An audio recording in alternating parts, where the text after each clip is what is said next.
All right, gentlemen, Tony Balletta, Joe Rich, and Jim Whalen are joining us up here today. And we have about 30 minutes to discuss technology and what tenants are asking us and them collectively as building owners and operators.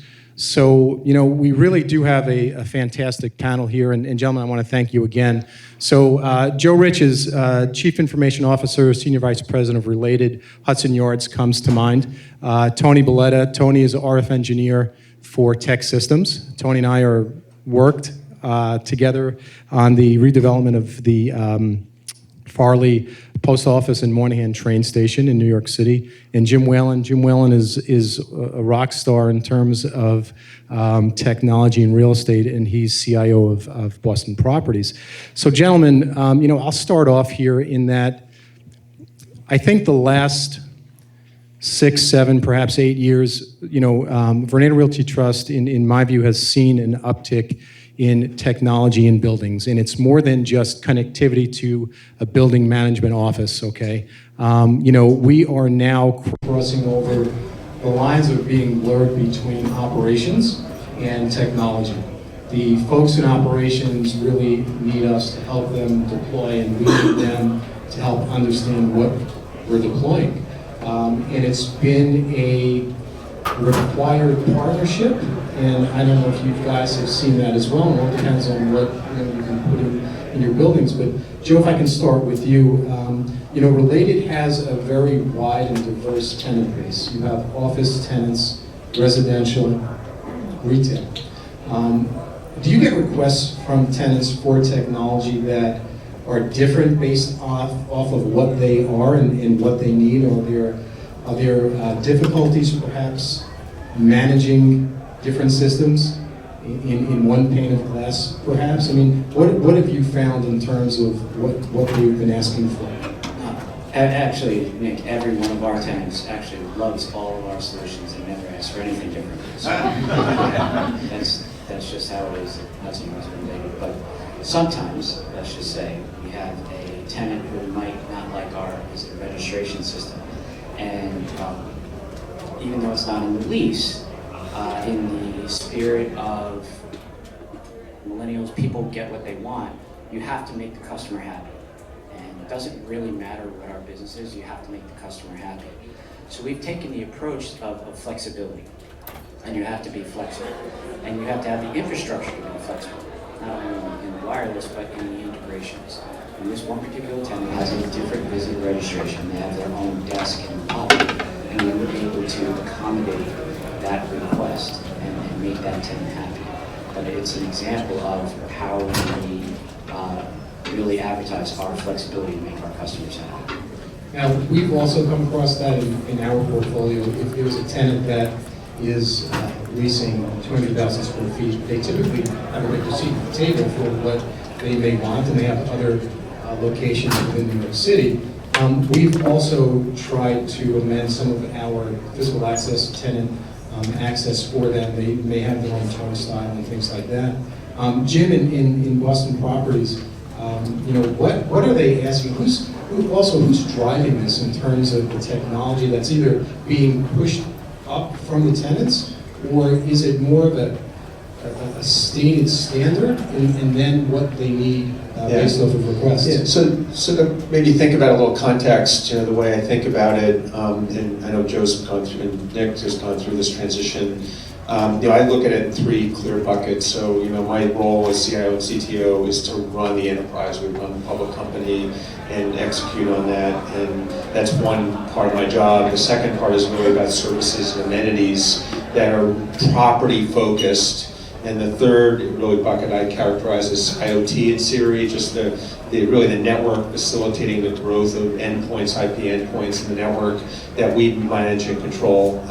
So if I went back 10 years ago, you know, 80%, 90% of my time was probably in the first bucket, and I spend like 30% of my time there now. I'm as much engrossed in services and amenities, as well as in really the cyber protection and the network facilitation of our buildings and the connectivity and integration of systems. So the whole job is completely completely change driven, going back to your question, Nick, on where it's being driven. So I think it's a combination of both, our platform being best in class. Joe's Hudson Yards, we're, for instance, 2011, we're finishing with what we finished and what's in the pipeline, $11+ billion of construction.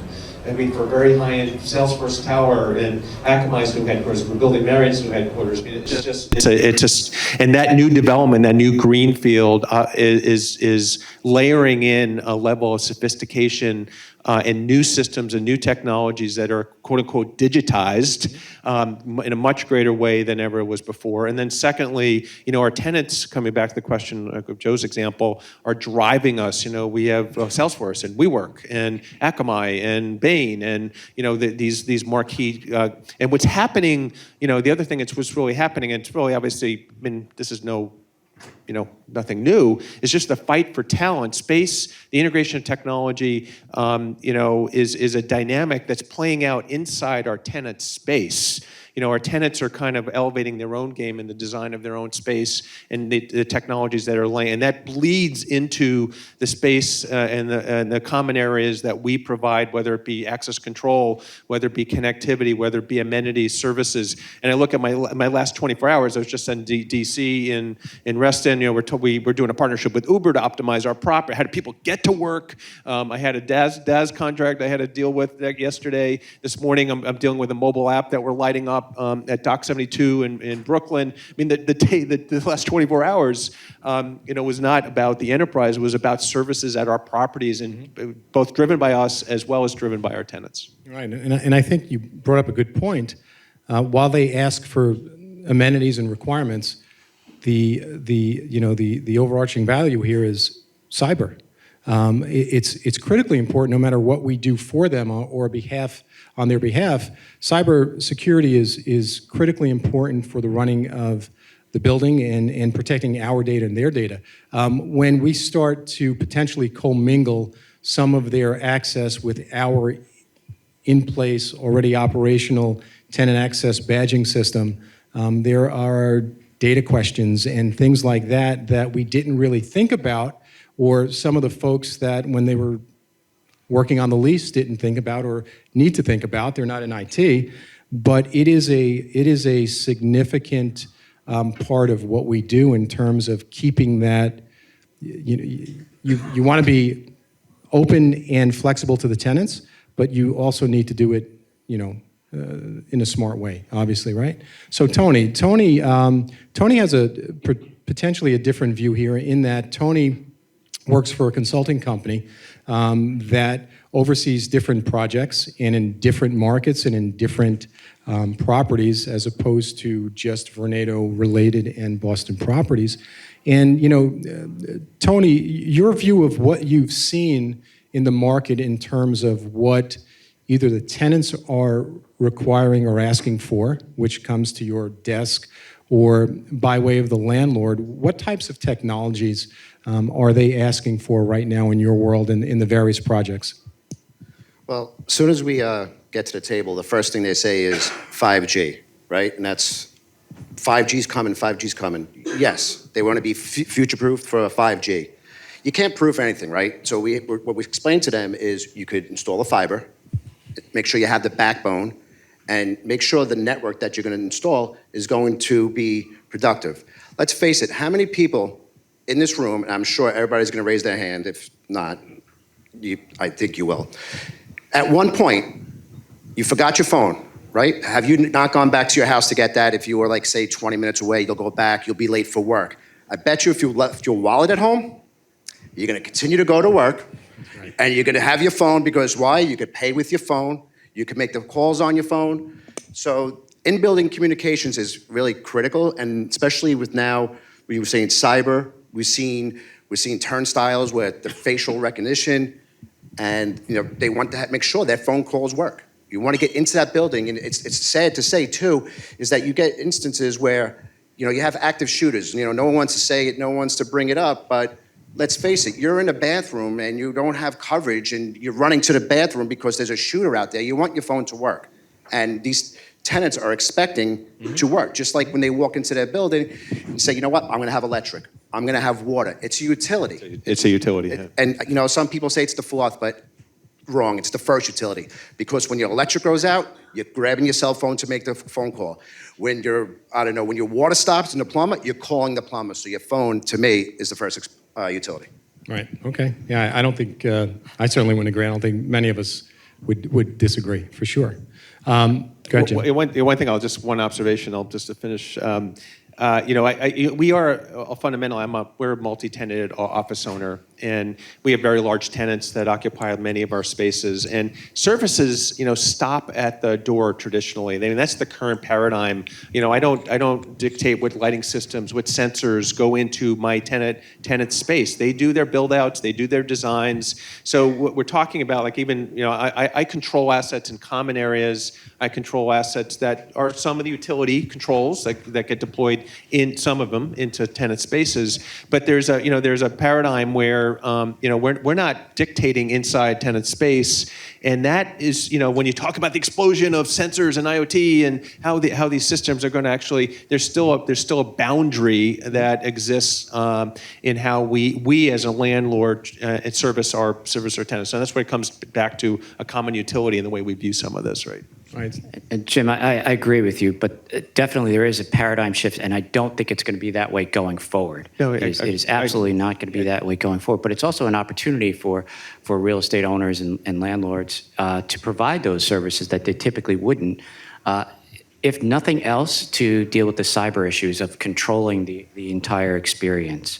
If you don't offer those services, now you're having to connect your BMS, God forbid, to some random third-party app that was built by two guys in a garage, and your tenant is demanding that, and that is not a good scenario as a building owner to be in, because you either have to say no, which is bad, or B, expose your BMS, which is also worse. So, And I think to Tony's point, it's the tenant base is. I remember years ago they started asking about in-building cellular, and if we can do it, we did it. And years ago, when the carriers were funding all of this, it was easy, right? Now it's potentially part of agreements before they move in. It is something that they will definitely get in touch with someone on my team if their cellular system doesn't work on their floor. So years ago, providing that type of technology was relatively easy and straightforward. We're getting into private LTE, we're getting into CBRS and all of the potential utilizations that commercial real estate can get out of it. So moving ahead, or actually even currently, guys, who pays for this stuff? Does it depend on what they want? Does it depend on if it fits nicely in your technology portfolio of systems?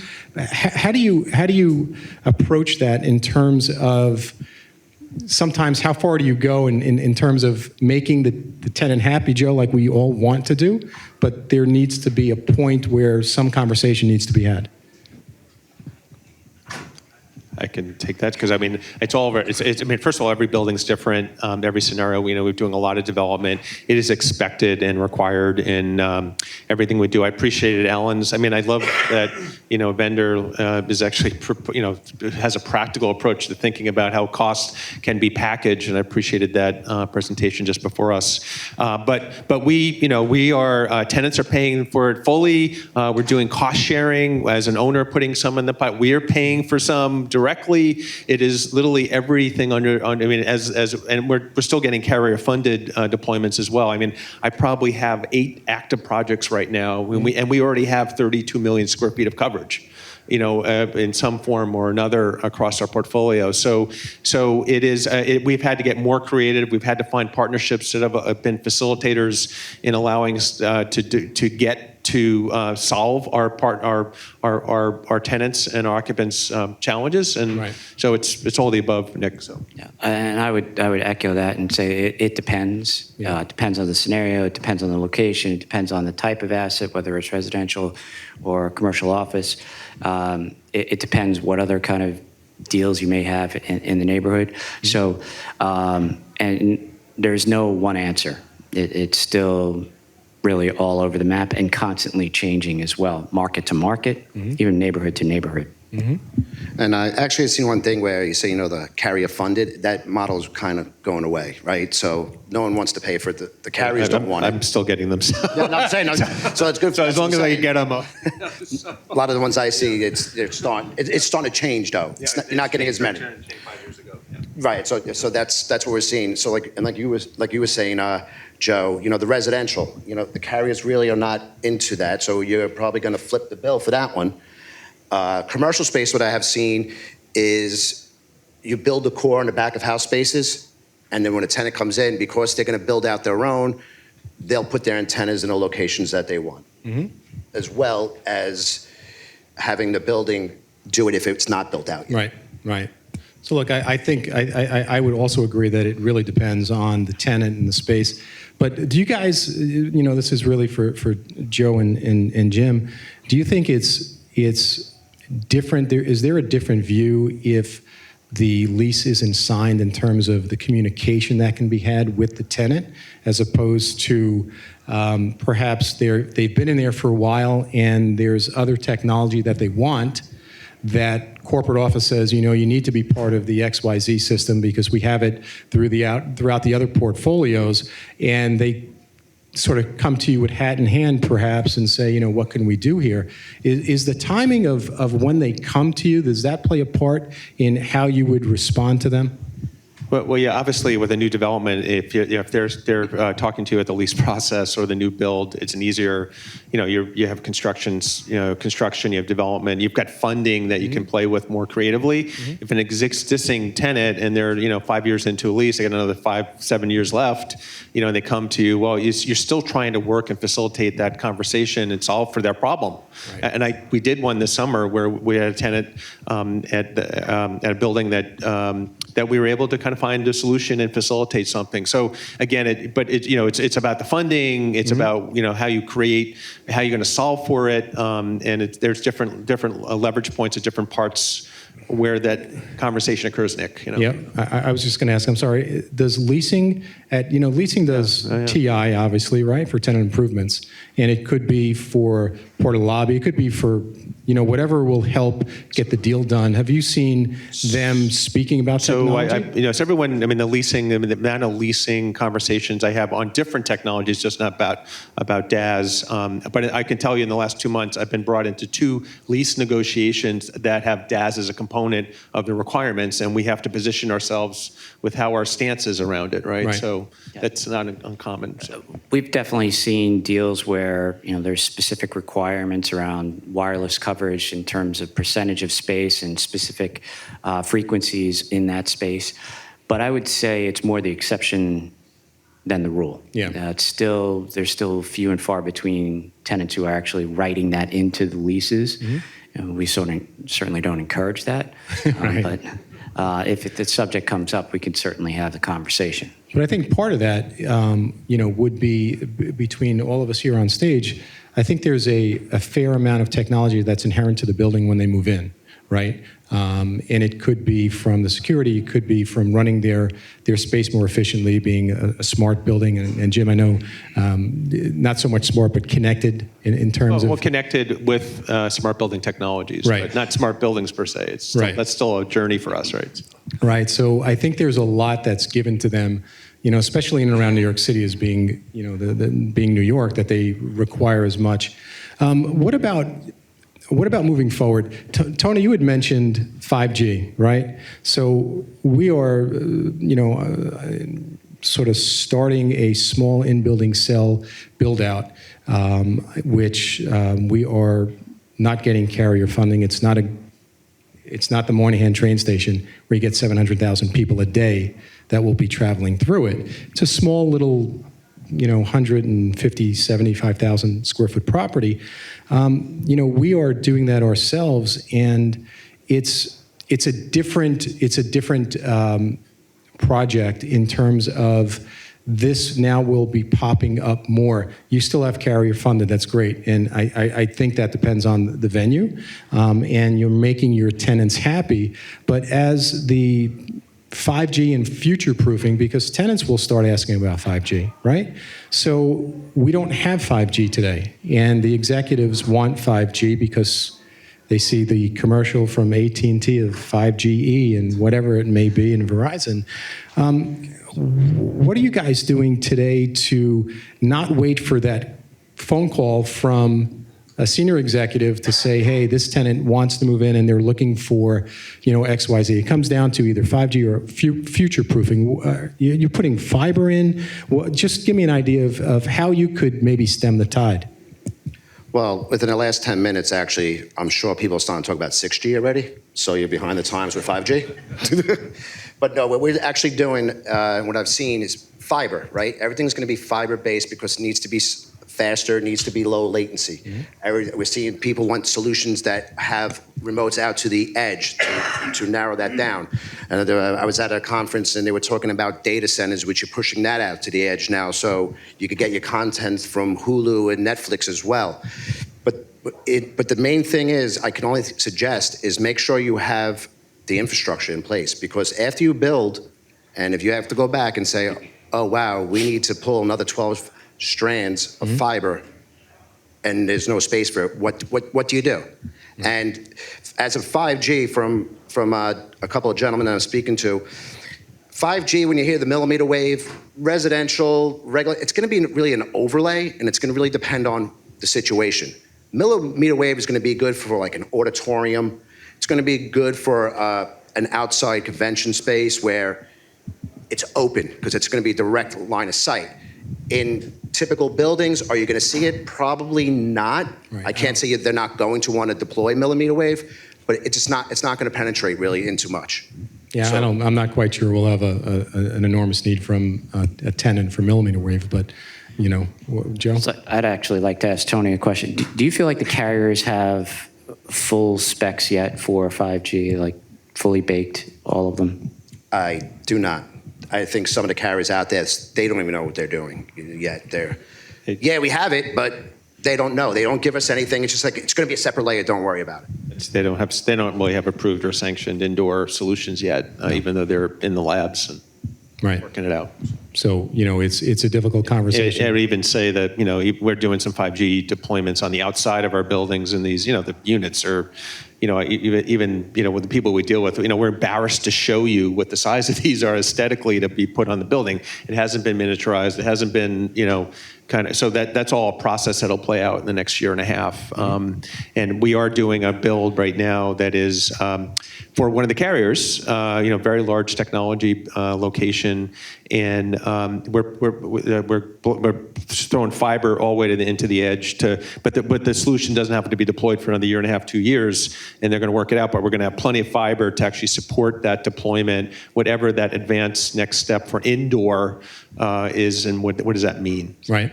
So I think an offshoot of the technology that we are seeing in commercial real estate is really the whole advent, if you will, of prop tech. Now, I believe, Jim, you're really heavily involved with prop tech, and Joe, you certainly are as well. So prop tech, just an overview of prop tech, it is what it says it is. It's really focusing on property technology in a way that I don't think has been done before. And again, I think it's a confluence of tenants, of where the market is, and there are new types of technologies. There's venture capitalists that are part of this. If one of you can give a quick overview of the prop tech world and what you've seen of what we think is coming to help our tenants. Well, this year, I think the number that's being thrown around is about $19 billion that's been invested in prop tech, and that is a very wide gamut, including the SoftBank money to WeWork is included in there. Plus, there's I think this summer there's been $400 million funds that have been spun up to just invest in prop tech just this past summer. There's more money coming into the space. We see a lot of duplication of products, and I see a lot of the same ideas kind of coming around. But it's an exciting time. There it seems like there's somebody trying to solve a piece of our issues every day, some of which we didn't even know we had our issues. And, you know, it's really the same thing. It's buyer beware. If we are the buyer, we have to vet these. We understand a lot of them may be startups. That's part of the deal. You're not going to get the same kind of financials or the same kind of stability that you're going to get with an Oracle or a Microsoft or some of the larger tech firms that you typically might deal with. Fine.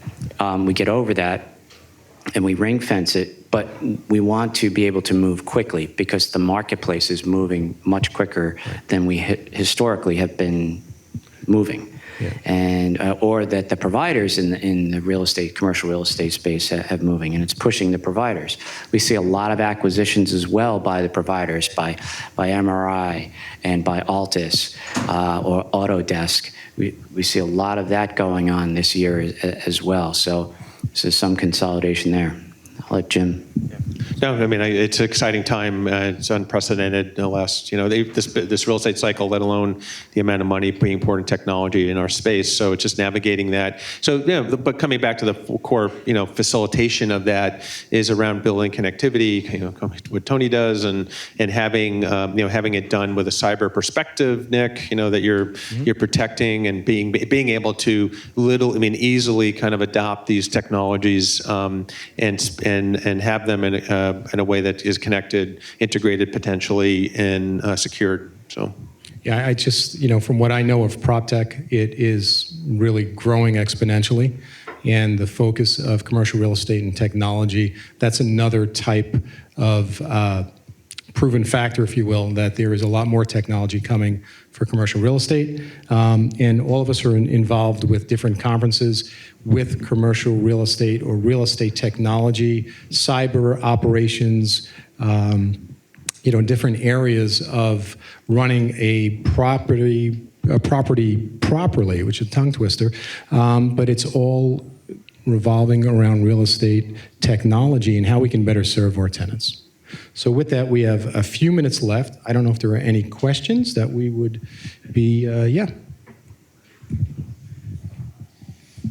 With 5G requiring small cells, a lot of them further down, closer to street level and for outdoor, what is the possibility of using buildings for flush-mounted type of installations? Another revenue source, obviously.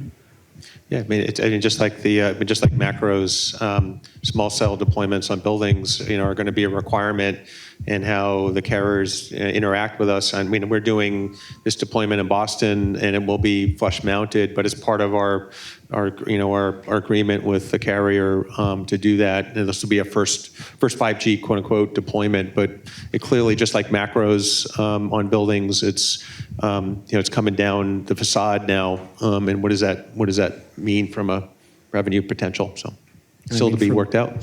From my point real quick is I think it depends, like we've answered before. I can tell that Vornado is not particularly crazy about putting anything on the outside of a building, on any of our buildings, and I think that's probably the same for everyone up here. And I don't think the revenue grab is that great where they could say, well, it may be worth it. It's for what we've seen. I mean, aesthetics are usually paramount. Not typically but if you can hide it in steel girders and and those kind of things, yeah, aesthetics are paramount. Throw the antennas at the top of the building where no one can see them from the street. That's one thing, but you put them down at eye level, and that's entirely different. Yeah, I suggest you guys can do it, but I don't think Vornado is going to be too crazy about that. Any other questions? With the 5G and edge computing, what are the implications for aggregation points in micro data centers? Have you thought about that in terms of new revenue streams for distributed computing? There's a company, if I may, that I've spoken to, which brings the cloud to the edge. It could be either in a parking lot or in New York City at the top of a building where you deal with difference in milliseconds in terms of response time, and it's the size depending on what you want contained in there. Has anyone seen those pods that some people keep on their property for moving? It's not too big, I don't know, maybe 15 feet wide and 4 feet long, something like that. So it could be something like that we've seen. But what I'm saying is you already have conditioned space already built for the most part within your building, and kind of looking to commercialize and monetize existing space within your already conditioned buildings to create points of presence to allow for lower latency communications and intelligence at the edge, and kind of looking at that as potential future opportunities for you to participate in the edge compute Yeah, environment. so it's an opportunity, it's got to play itself out. I mean, we're such in early innings with some of that. We're also doing, on-site storage. We've done our first farm, and that's a whole other also space use, for how you start to manage, your power consumption with the grid. And so there's going to be a number of these use cases, including, the micro data center or data processing locations that we're going to be housing. So Yeah, I think two things with that. I think first, again, it's got to be customer driven. There has to be demand for that kind of thing in order to justify the use of that space. And I think the second thing is that with a micro data center, if you're going to go into that business, it's very difficult. You have to have scale, and you have to, which is typically more space than you might for a micro data center, and it's very difficult to justify in the underwriting of the commercial office building.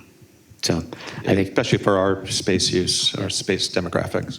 And what I seen, I was actually at the level of planning out for rooms, and every time you tell them you need X amount of room for a DAS head end, they laugh at you and they're taking space away from you. So to put that extra space in there and take away from rentable space, it's probably going to be hard to do. Especially in New York. So.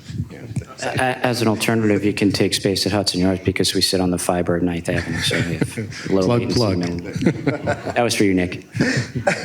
We're good? We're there. Good, okay. All right, thank you, everyone. Appreciate it. Thank you. All right, thanks so much.